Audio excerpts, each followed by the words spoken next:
Bienvenue à vous sur cette chaîne des femmes inspirantes. Aujourd'hui, encore une fois, je suis avec une femme merveilleuse que j'ai rencontrée et que j'ai rencontrée par les réseaux, encore une fois, parce que souvent on critique les réseaux, mais finalement on fait des très très très belles rencontres. Sandrina, je l'ai rencontrée, puis on a matché tout de suite ensemble et on a créé elle surtout vraiment, elle a créé toute une programmation pour Octobre Rose, justement pour soutenir cette cause. Alors évidemment, on n'est pas là qu'en Octobre Rose, hein, on fait des événements tout le temps. Mais en tout cas, c'était vraiment, vraiment poussé. J'ai adoré. Franchement, elle m'a boosté. Voilà, donc je voulais vous présenter sur cette chaîne des femmes inspirantes Sandrina. Comme vous avez l'habitude, je vais les laisser se présenter parce que elle se présente très, très bien. Moi, c'est Samia Meka. Je suis coach holistique, donc avec pas mal d'outils pour pouvoir aider les femmes à reprendre confiance en elles, à se libérer de la peur de la récidive après un cancer du sein et sinon après des épreuves difficiles. Donc, je laisse aussi Sandrina se présenter. Alors, bonjour à vous. Merci Samia de me donner cette opportunité de m'exprimer, de me découvrir aussi sur une autre facette. Effectivement, merci pour tout le mois qu'on a passé ensemble. Comme elle me l'a dit tout à l'heure que j'étais une femme formidable, elle aussi, c'est une femme vraiment adorable et formidable et assez pétite. Et donc, moi, je me présente, je suis Sandrina Pacotte, la fondatrice de Femmes Générationnelles. Alors, vous allez vous poser la question, mais oui, Femmes Générationnelles, c'est quoi? Alors, Femmes Générationnelles, c'est donc un réseau de femmes engagées. Engagées, pourquoi? Parce que la notion d'engagement, c'est ce qui va nous permettre de nous déterminer, c'est ce qui va nous permettre de pouvoir atteindre nos buts, de pouvoir atteindre nos objectifs, de partir d'un point à un point selon la vision qu'on a, selon les problématiques de nos vies quotidiennes. Et ensuite, un réseau engagé de femmes parce que ma cible, c'est la femme, même si il peut par moment faire en sorte que je me retrouve à collaborer avec des hommes, mais Oui, ça arrive, hein. On n'est pas contre les hommes, hein. ça, mais en premier cas, ma cible majeure, c'est la femme. Donc, engager femme spirituelle, parce que pour moi, la spiritualité, c'est vraiment très, très, très important, parce que pour moi, c'est la base, c'est le socle de toute chose, de toute essence. Donc, du coup, spirituelle, sociale, parce que, écoute, sociale, parce qu'on est régi autour de nous par la société, hein, par les différentes problématiques dans son ensemble, et financier. Pourquoi? Parce que, écoute, on a besoin de vivre, on a besoin d'argent. Donc voilà, ça.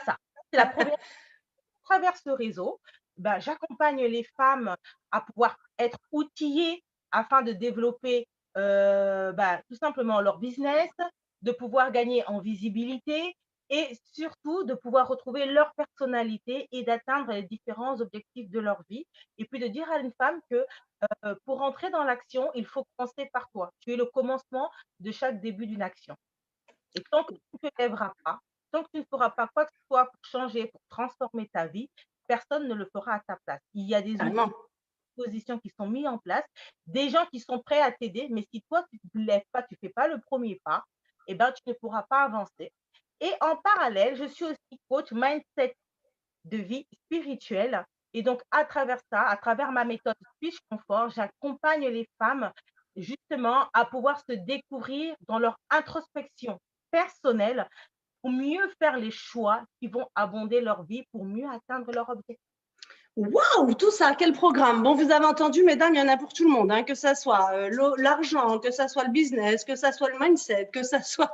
il y en a pour tout le monde. Donc, voilà, n'hésitez pas à contacter Sandrina. Alors, Sandrina, évidemment, tu es devenue cette femme extraordinaire, multipotentielle, j'ai envie de dire, avec multitâches et tout ça. Comment tu es devenue cette femme extraordinaire? Comment t'en es arrivée là? Et bien, la première des choses, comme on l'a dit tout à l'heure, ce sont les événements de la vie. Hmm. Les événements de la vie font toujours qu'à un certain moment, quand on traverse des moments qui sont difficiles, euh, on se remet en question, on se pose pas mal de questions. Et puis, à un certain moment donné, on se dit, est-ce qu'on sombre? Est-ce qu'on s'apitoie? Est-ce qu'on se lamente? Et puis, il y a aussi cette espérance qu'on a au plus profond de nous où on se dit déjà, j'ai envie de vivre, j'ai envie d'être heureuse, j'ai envie de découvrir les choses autrement. Et à partir Hmm. de j'ai envie de dire cette rencontre, alors finalement, voilà pourquoi je dis que les épreuves, pendant qu'on les vit, peuvent être difficiles, hein, peuvent être, c'est vrai que pendant qu'on est dans l'épreuve, on peut la vivre difficilement parce que une épreuve, c'est dur, hein. D'ailleurs, c'est le mot, hein, épreuve. Mais à un certain moment donné, c'est la manière dont on va se positionner face à l'épreuve. Et moi, à un certain moment donné de ma vie, je suis passée par une multitude d'épreuves dans ma vie personnelle Donc déjà dans ma vie familiale, avec, par exemple, mon compagnon, dans ma vie familiale, il y a eu la perte de mes parents qui sont nés, la même année. Donc du coup, tous ces chamboulements qui étaient vraiment, on va dire, l'essence de ma vie, parce que finalement, le foyer, les parents n'étant plus là autour de moi, je me suis retrouvée seule.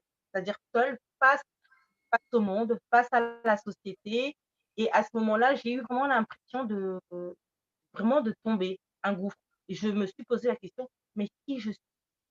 Mmh. En fait, à ce moment-là, tu as eu donc il y a eu une cassure, c'est-à-dire la vie que tu avais connue avant, C'est encore une ça, fois, donc avec ta famille, hein, cette sécurité et puis cet amour aussi, hein, cette rassurance des habitudes, tout ça. Il y a le compagnon, bah, voilà, il est là, donc tout va bien et là, il se passe des choses donc effectivement, tu perds tes parents et bah, tout bouleverse, en fait, dans ta vie, c'est bien ça? Donc il y a eu cette cassure entre l'avant, le pendant? voilà, c'est ça et à ce moment-là, je me rends compte que j'ai toujours été dépendante en Ouais, des autres, dépendante de ma famille, dépendante de mes du socle familial d'où je viens, dépendante du socle familial que j'ai créé moi avec mes enfants et je me suis rendue compte que ces béquilles n'existaient plus du tout. Elles ouais. étaient là et à ce moment-là, j'ai commencé à patauger parce que je suis vraiment tombée au plus bas. Manque de confiance en soi, comment faire face à la société. Financièrement, c'était très, très, très difficile pour moi parce que j'avais plus du tout d'argent, étant plus rien du tout. Donc, c'était vraiment une situation qui était dramatique. Et donc, du coup, à un certain moment donné, il y a quand même quelque chose qui est en moi, c'est la vie, la joie de vivre. Mmh. Et ça, c'est quelque chose qui est personnel. Et je pense qu'on l'a tous à un Oui. moment donné. Et à un certain moment donné, c'est vrai que pendant des mois et des mois, je me suis apitoyée sur mon sort. À un moment donné, j'ai même voulu partir, Ouais. quitter ce monde.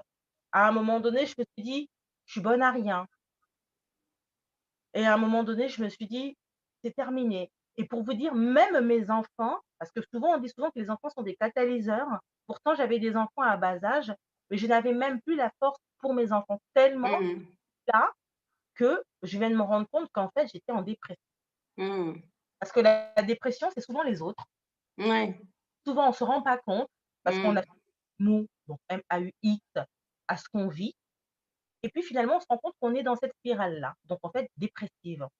On n'a rien, on n'a pas on est dans son lit toute la journée, les rideaux, vraiment fermés, les jours passent, les semaines passent, on est dans un état léthargique et puis à un certain moment donné, je me suis dit: «Je vais aller en vacances, je vais aller me ressourcer». Comme ça, parce que j'avais besoin de sortir de mon espace, de mon environnement.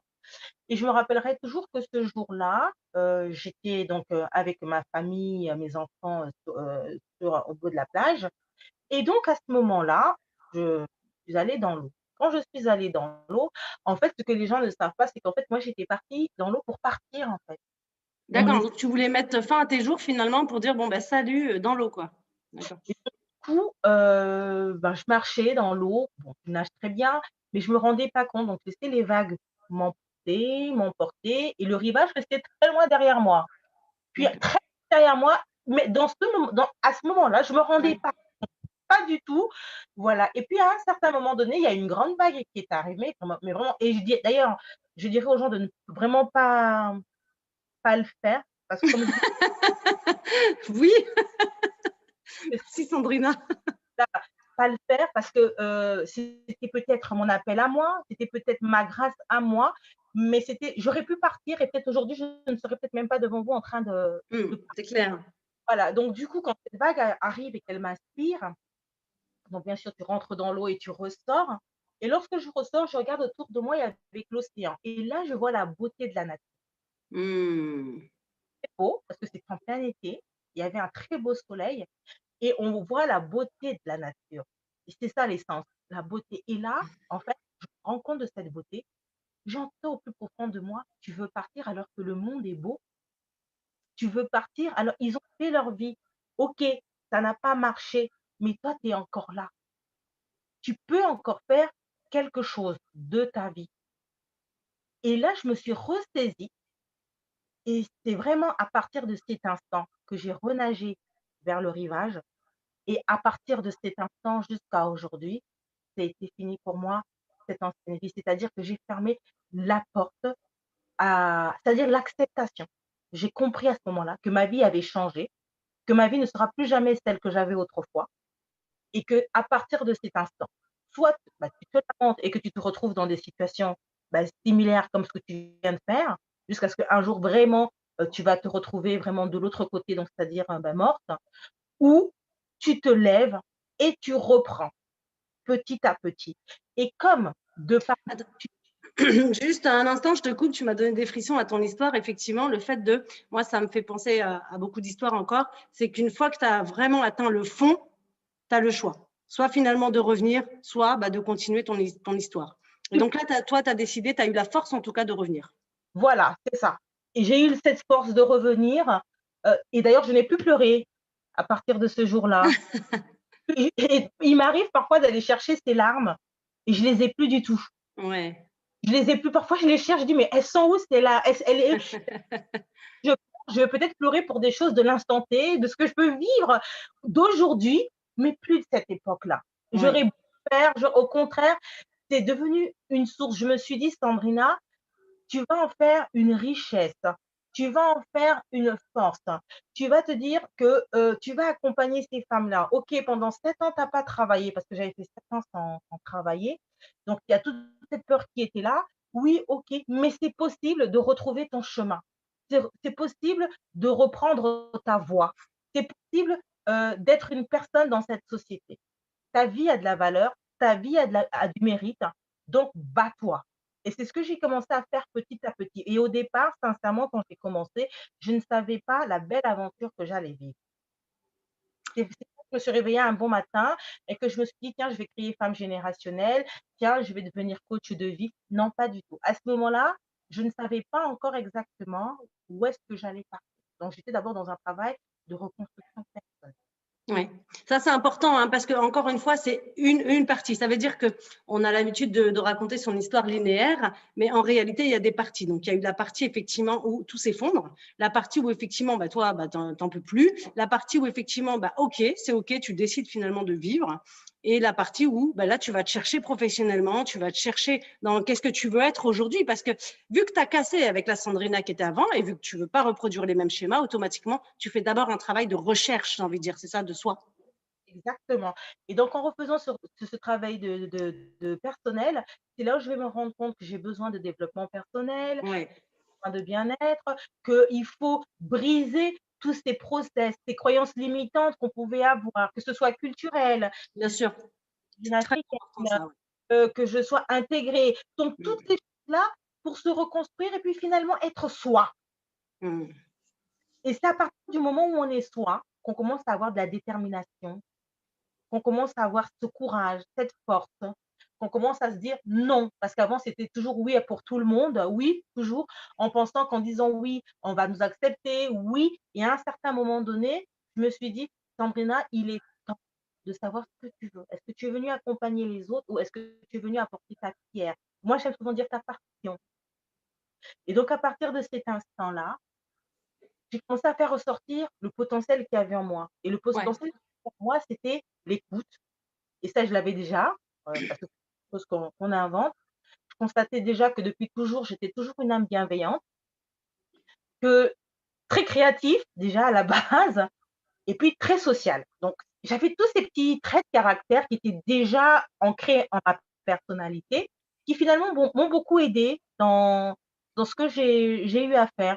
Donc j'ai repris ce travail-là personnellement puis à un moment donné, bah, cette force de courage, j'ai commencé à constater que les gens venaient vers moi, que les gens me racontaient leurs histoires, que j'avais la possibilité d'aider les personnes, de les accompagner, sans pour autant savoir que ça, c'était un processus qui peut permettre finalement d'en faire un métier. Et puis petit à petit, j'ai commencé à réunir des femmes, j'ai commencé à et c'est venu à moi tout seul en fait. Mm.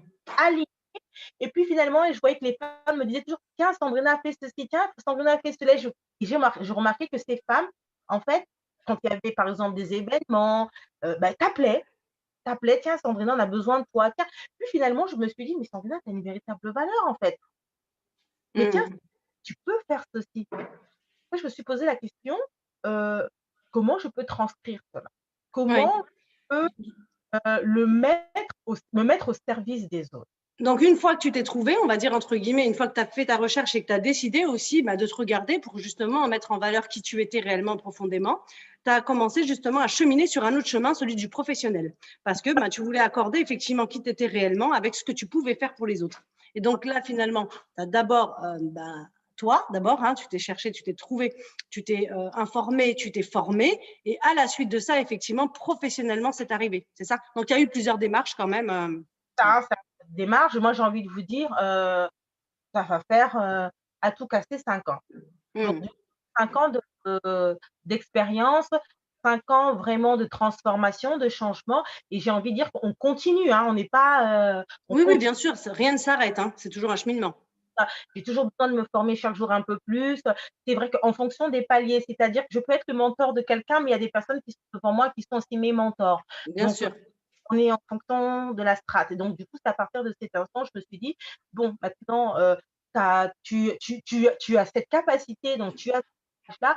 Et là, j'ai porté le manteau. Parce qu'au départ, je me disais, il y a le syndrome de l'imposteur qui arrive. On se dit, mais c'est pas Surtout quand on devient entrepreneuse, tout ça là, qu'on crée des choses effectivement, ouais. on va me prendre pour une personne hautaine. Il y a quand même parfois des Mais non. faits qui surgissent à ce moment-là, parce que tu vas te dire: «Mais les gens, ils me connaissent, est-ce que vraiment je suis fiable? Ma crédibilité?» Et ça aussi, il faut faire vraiment un travail, quoi. Et puis finalement, il faut accepter de porter ce manteau. Et quand on Exactement, ouais. porte, et ben, on va porter le manteau avec tout ce qu'il y a autour du manteau. Mmh. Et quand on rentre dans ce manteau, ce que moi j'appelle donc finalement sa mission de vie, là, petit à petit, on commence à la construire. Et là, on va sur le plan, par exemple, sur le plan professionnel, qu'est-ce qui existe? Qu'est-ce qu'on peut faire? Se former déjà, ensuite, parce que, quand on va accompagner les gens, il faut vraiment se former à tous les sens, à tous les niveaux, selon Mmh. ce que tu hein.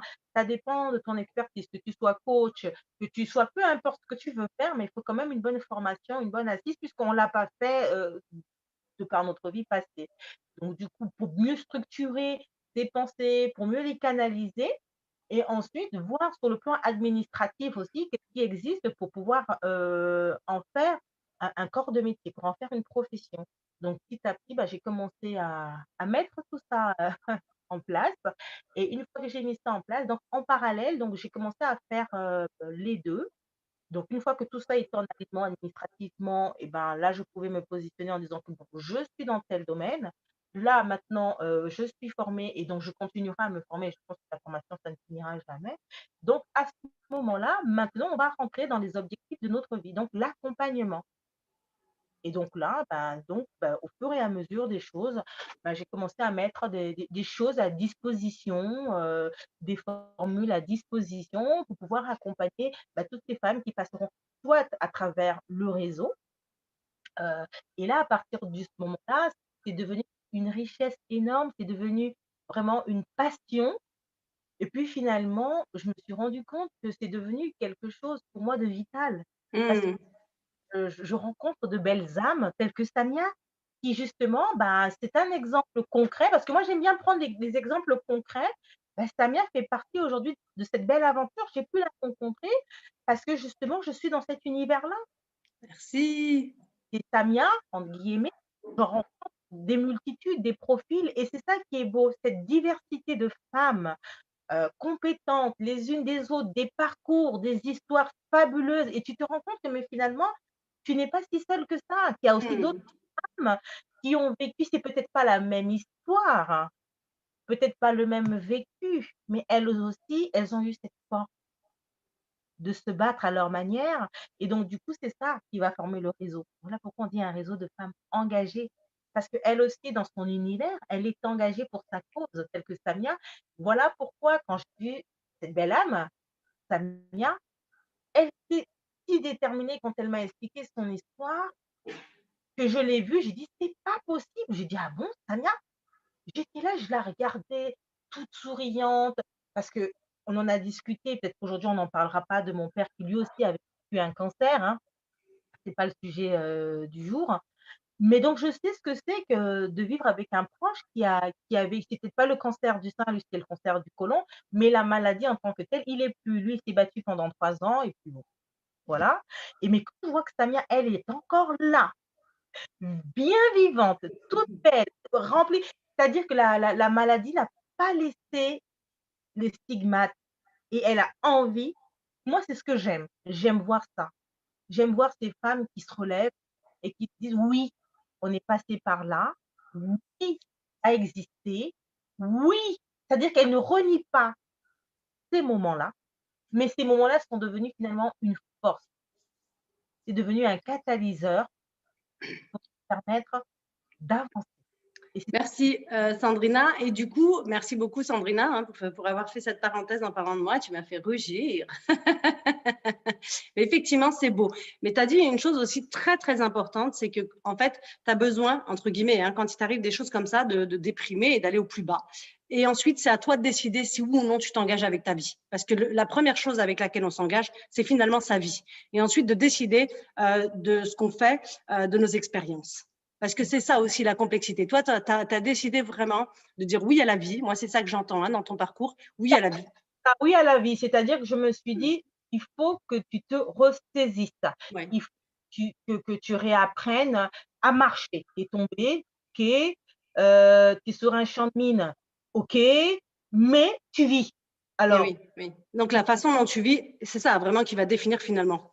voilà et tu sais pas où tu pars parce qu'au départ, on sait pas parce qu'on est dans ce champ, on est debout en fait, on est en train de sauter sur les mines, sur tout ce que voilà, c'est une illustration pour que les gens comprennent les ravages qu'on peut avoir dans une vie et Ouais. après, chacun le met à son échelle, en fait. Mmh. C'est ça et donc à partir de cet instant-là, on se réveille tous les jours, tous les matins, on sait pas trop exactement ce qu'on va faire, hein. Mmh. On se réveille, on sait déjà que non, on sait pas trop, mais on va commencer à rentrer dans un cheminement. Oui, c'est ça. C'est important de le dire, hein, effectivement, tu te réveilles chaque matin, au départ, tu sais pas ce que tu vas y faire et puis de plus en plus, tu vas y mettre un petit quelque chose pour t'y tenir et te tirer vers le haut et puis ensuite, tu vas continuer, rajouter des choses, rajouter jusqu'à qu'à un moment donné, bah, tu sentes que c'est OK pour toi et que tu kiffes maintenant, bah, ta vie, en fait, hein, parce qu'effectivement, c'est ça? C'est à la rencontre de d'autres Ouais, personnes. Tu vas, aller dans des endroits parce qu'il faut faire une thérapie, parce qu'il y a quand même des blessures, hein, parce qu'il faut bien quand même sûr. il faut que les gens arrivent à comprendre, c'est qu'il faut reconnaître que, si on a touché le fond, heu, quelque part, c'est parce que aussi, en tant qu'individu, on a aussi nous-mêmes fait le choix d'accepter d'avoir touché le fond. Bien sûr, bien sûr, bien sûr. Même si c'est inconscient, parce que sur le coup, on ne le comprend pas là, à ce moment-là, Sandrina, tu vois? Voilà, surtout on ne le comprend pas, mais à un moment donné, on se demande: «Pourquoi j'ai géré cette situation de cette manière?» Mmh. J'ai pas Eh eu oui. les nécessaires. Par exemple, aujourd'hui, cette même situation-là se serait présentée, avec les outils, les éléments que j'ai aujourd'hui, j'aurais peut-être pas géré cette situation-là comme ça. Eh bien, c'est ça le cadeau de la vie, c'est que finalement, on apprend des choses à travers des situations. Alors, il y a des gens qui ont besoin, entre guillemets, de vivre ces situations, puis il y en a d'autres, non, qui le font très bien sans vivre ces situations. Nous, on a été des femmes qui avons eu besoin de beaucoup de souffrance pour enfin se relever et se dire stop à la souffrance. On va commencer à kiffer un petit peu notre life. C'est vraiment ça, c'est-à-dire kiffer notre life. Donc la ma vie, elle est très importante pour moi et donc à partir de ce moment où elle est importante, j'y crois et comme j'y crois et ben, je mets de la pétillance dans ma vie. Ouais, c'est génial. Du coup, c'est une nouvelle croyance qui fait que bah, tu kiffes ta vie. Tu as Voilà, intégré cette croyance du fait que, ben voilà, moi j'aime ma vie a de la valeur et j'ai envie de vivre en fait. et telle que je suis. Comme je dis parce que comme je dis, les parcours sont énormes. Je m'accepte physiquement aussi parce qu'en tant que femme, on passe par des transitions, physiques qui sont très difficiles, les maternités, les patati les patata et donc quand on se réveille ouais, c'est vrai, toutes ces choses-là vont faire qu'à un certain moment donné, Mmh.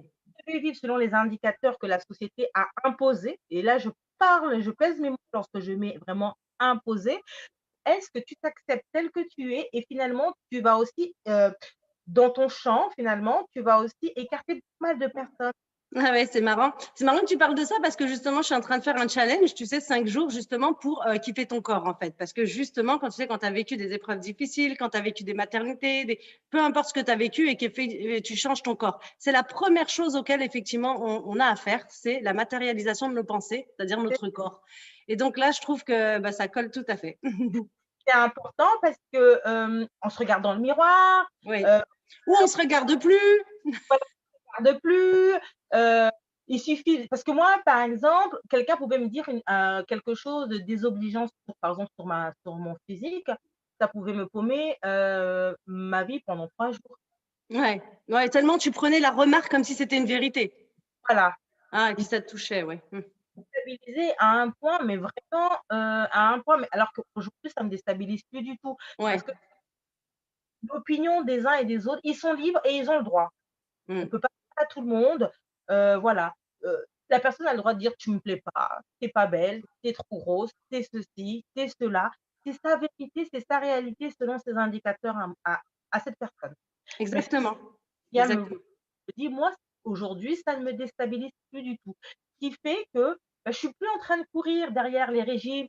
Quand je mange ou quand je fais, c'est pour mon bien-être.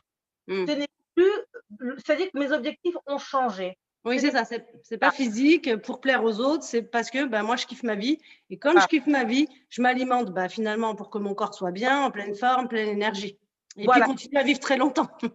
voilà, et donc à partir de cet instant, c'est plus agréable, c'est moins Ouais, stressant, exact. c'est positif, en fait. Exact. Sandrina, on va devoir quitter maintenant. Est-ce que tu as une dernière chose ou vraiment une pépite, un secret, quelque chose que tu voudrais livrer à ces femmes qui nous écoutent parce que peut-être qu'elles aussi, à un moment donné, elles ont traversé ou peut-être qu'elles y sont et qu'elles ont besoin d'un petit quelque chose justement pour switcher. Bah oui, c'est toujours de repartir à la question de qui tu es, Ouais. c'est tout. Et finalement, qui tu es, c'est toi hein, qui te définis. Hein. N'attends pas que le Père Noël t'annonce la réponse. C'est toi qui définis. C'est bien ça, Sandrina? Oui, c'est ça, Oui. ça. D'accord. Qui tu es, c'est-à-dire repartir à l'essence de ce que toi tu veux, pas de ce que les autres veulent, Hmm. pas ton mari, pas tes enfants, pas tes parents, pas les copines, pas le travail, pas la société, mais toi, dans ton Hmm. individualité, c'est-à-dire un rendez-vous personnel. Oui. J'ai envie de dire à toutes les femmes au quotidien, après, de le faire assez souvent, pas tout le temps parce que voilà, mais dans l'année, d'avoir des rendez-vous parfois personnels, ça te permet de te recentrer, ça te permet de savoir exactement où est-ce que tu pars d'un pas à un pas et surtout de rester en alignement avec, avec tes choix finalement. Ça va te permettre de mieux y faire face et de mieux les assumer et surtout de que les gens vont vont vont finalement t'accepter dans cette condition-là. Parce que en fait, les gens t'acceptent à partir du moment où toi tu t'acceptes. Exactement. Et Einstein le disait bien d'ailleurs. Je sais pas si c'est Einstein, je vais pas dire de bêtises comme à chaque fois. Soit toi, les autres sont pris. Je sais pas, c'est de qui, je me rappelle plus. C'est de lui? Ça je sais pas. D'accord. Mais soit toi, les autres sont pris. Ça veut dire que vraiment, quand tu adoptes ça, et puis vu que tu as déjà beaucoup souffert, pourquoi tu continues cette souffrance en fait? Change de croyance, kiffe ta vie, décide de qui tu veux être, n'attends pas que le Père Noël te raconte une histoire, raconte-la toi tout seul, kiffe à ce moment-là, et puis ben, prends ta vie en main. Et c'est important, je vais revenir quand même sur Sandrina, ce qu'elle a dit de l'engagement. L'engagement avec toi, tu peux demander à tout le monde les outils du monde. C'est génial, ça va permettre de t'aider, de prendre conscience, de faire un cheminement. Mais si tu n'es pas engagé dans ta vie, personne ne le sera à ta place. Merci Sandrina. Merci Sonia. Sandrina, où est-ce qu'on te retrouve sur les réseaux? Où est-ce qu'on te retrouve? Tu as un site? Où est-ce qu'on te retrouve? Alors, même si je mets le lien toujours en bas pour qu'on puisse retrouver Sandrina très facilement. Alors, vous pouvez me retrouver sur tous les réseaux existants, soit, sur la casquette de femme générationnelle, donc sur le réseau, Oui, tapez femme générationnelle sur le site, c'est www.femmegénérationnelle.com. Si vous avez besoin de m'écrire aussi en particulier, donc ça sera desfemmesgénérationnelles@gmail.com ou sinon pas encore toujours femme, sur les réseaux sociaux si vous voulez, sur ma casquette de coach, sur Switch Confort. Vous tapez Switch Confort et là, vous me retrouverez sur cette casquette-là. Là, ça ne sera pas en tant que fondatrice, mais vraiment, en tant que coach mindset et donc à ce ok. moment, vous pouvez aussi me retrouver là. Sur LinkedIn, j'y suis, YouTube, sur tous les réseaux, oui. Instagram et tout. Mais on va vous mettre tout ça juste en bas. N'oubliez pas de cliquer pour justement nous soutenir et aussi pouvoir permettre que ces vidéos puissent voyager. N'oubliez pas aussi de peut-être mettre un commentaire. N'hésitez vraiment pas, soutenez-nous et soutenez toutes ces femmes aussi qui ont besoin de vous. Et si vous avez envie, faites-le vraiment avec plaisir. Voilà, on vous souhaite une belle journée. Sandrina, je te dis à très bientôt. À tout le monde, à très bientôt pour une nouvelle vidéo. Merci.